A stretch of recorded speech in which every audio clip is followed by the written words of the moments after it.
Hello అండి, welcome to my channel Padmini cook book.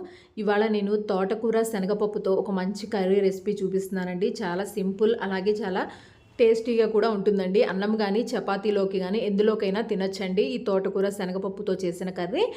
ఇలా కుక్కర్లోనే ఒకటేసారి డైరెక్ట్గా చేసేసుకుంటే తక్కువ టైంలోనే చాలా టేస్టీగా మనకి ఈ రెసిపీ అనేది తయారైపోతుంది. దీనికోసం అయితే ముందుగా స్టవ్ వెలిగించి కుక్కర్ పెట్టుకుని అందులోకి ఒక 2 నుంచి 3 స్పూన్ల దాకా ఆయిల్ వేసుకోవాలి. ఇక్కడ నేనైతే కుక్కర్లో చూపిస్తున్నానండి, మీరు డైరెక్ట్గా గిన్నెలో కూడా వండుకోవచ్చు. కుక్కర్లో అంటే కొద్దిగా తొందరగా అయిపోతుంది కాబట్టి ఇలా చేస్తున్నాను.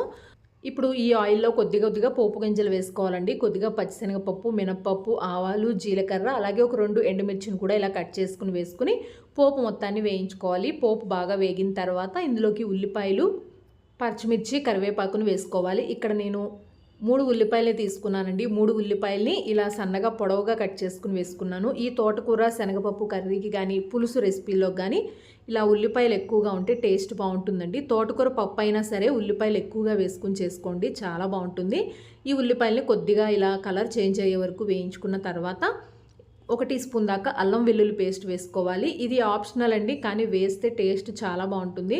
అంటే తోటకూర చాలామంది ఇష్టపడరు కదా, ఇలా అల్లం వెల్లుల్లి పేస్ట్ అది వేసుకుంటే మీకు ఆ పసరు వాసన అంటే ఆకుకూర నుంచి వచ్చే వాసన అనేది లేకుండా చాలా బాగుంటుంది. ఈ అల్లం వెల్లుల్లి పేస్ట్ కూడా పచ్చివాసన అంతా పోయిన తర్వాత కడిగి శుభ్రం చేసి పెట్టుకున్న ఆకుకూరను వేసుకోవాలి.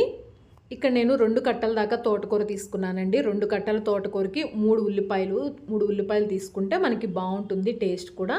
ఆకుకూర మొత్తాన్ని కూడా ఇలా కుక్కర్లోకి వేసుకున్న తర్వాత 3 టమాటాలని తీసుకోవాలి. ఇక్కడ టమాటాలు కూడా బాగా ఎర్రగా పండిన టమాటాలు అయితే బాగుంటాయండి. 3 టమాటాలని కూడా వేసేసుకుని శనగపప్పును వేసుకోవాలండి. ఇక్కడ నేను శనగపప్పుని ఒక 10 నిమిషాల ముందే నానబెట్టుకున్నాను. ఒక చిన్న కప్పు దాకా శనగపప్పును తీసుకున్నానండి. శనగపప్పు కూడా ఈ తోటకూరలో ఎక్కువగా ఉంటే టేస్ట్ బాగుంటుందని నేను ఇక్కడ ఒక చిన్న కప్పు దాకా తీసుకున్నాను. దాన్ని ఒక 10 నిమిషాల ముందే నానబెట్టుకున్నాను. తర్వాత అందులో వాటర్ మొత్తం తీసేసి శనగపప్పును వేసుకోవాలి. తర్వాత ఒక పావు టీ స్పూన్ దాకా పసుపు వేసుకోవాలి. అలాగే రుచికి తగినట్టుగా ఉప్పును కూడా వేసుకోవాలి. మీరు తినే కారాన్ని బట్టి కారం కూడా వేసుకోవాలి. ఇక్కడ నేనైతే ఒక 2 టీ స్పూన్ల దాకా కారం వేసుకున్నానండి. అలాగే కొద్దిగా ధనియాల పొడిని కూడా వేసుకోవాలి. అన్నిటినీ కలిపి ఒకటేసారి వేసేసుకుని చేసుకుంటే మనకి తొందరగా అయిపోతుందండి. తర్వాత ఇక్కడ చింతపండు గుజ్జును కూడా వేసుకోవాలి. ఇక్కడ నేను కొద్దిగా చింతపండును తీసుకుని ఇలా నీళ్ళల్లో నానబెట్టుకున్నాను. తర్వాత చిక్కగా గుజ్జు తీసుకున్న చింతపండు రసాన్ని కూడా వేసేసుకోవాలి. కొద్దిగా చిక్కగానే వేసుకోండి. తర్వాత చింతపండు వేసినప్పుడు కంపల్సరీ బెల్లం కానీ పంచదార కానీ, మీ దగ్గర బెల్లం ఉంటే బెల్లం వేసుకోండి. నా దగ్గర బెల్లం లేదని నేను పంచదార వేసానండి. చిన్న ముక్క బెల్లం వేసుకుంటే సరిపోతుంది. చింతపండుతో చేసిన ఏ రెసిపీస్ అయినా కూడా ఇలా కొద్దిగా బెల్లం వేసుకోండి.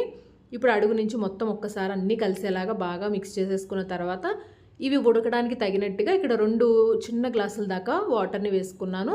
చిన్న టీ గ్లాస్తో ఒక 2 గ్లాసులు వేసుకోండి, సరిపోతుంది. ఆకుకూరే కదా, చాలా తొందరగా ఉడికిపోతుంది. అలాగే వాటర్ కూడా ఎక్కువగా అవసరం లేదండి.